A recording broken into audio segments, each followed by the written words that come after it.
Why enwelo some people can akwanyitekwa asụsụ Igbo. People like Chief Imofa.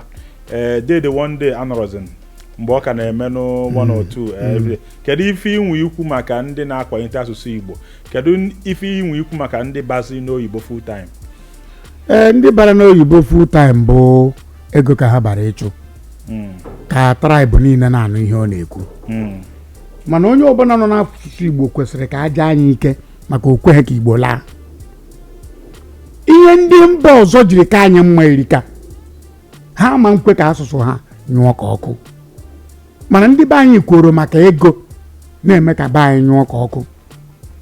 Ọ na-abụ m travel out bata na mmemme a na-asụ oyibo nsị mba o na-enwere m ike ịsụ oyibo ebe a sụọ nke nta jiri chi mbọpụta Igbo and mbọpụta Igbo ahụ eturu m ugo wee nata.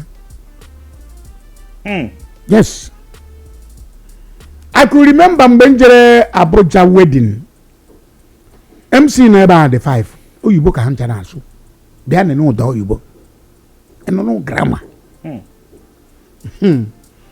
ewe megide ruo mgbe akpọpụtara m during the time of entertainment akpọgote m wee gbata ọgbọ. Kedu oyibo m ji asụ dị ebe ahụ dị? Enwere ihe mma m ji asụ n'oyibo nje gbọpụta Igbo Igbo tara nchara kwụọ under 5 minutes so ilu ka m na-atụ ekwubeghị m okwu so ilu ka m na-atụ tụgide ilu ọgbọ chekie oke osisi si eko na ọsụmenyi wee matite wee pịa ngwa mbọ ndụrụ mgbe ego nwere value. A na-ekwu nwanne ya nwoke bụ ikuku ọma pịa ngwa mbọ ndụ ego wee si n'ọhịa si n'ụzọ.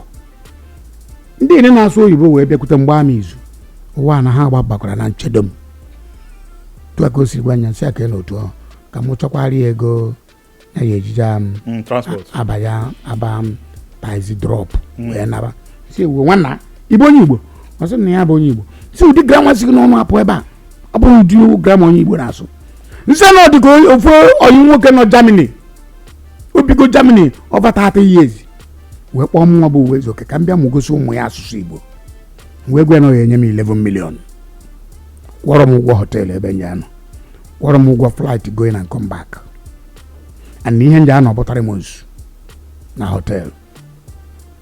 Ọsị m ihe ọ gwaziri m bụ I will call you back.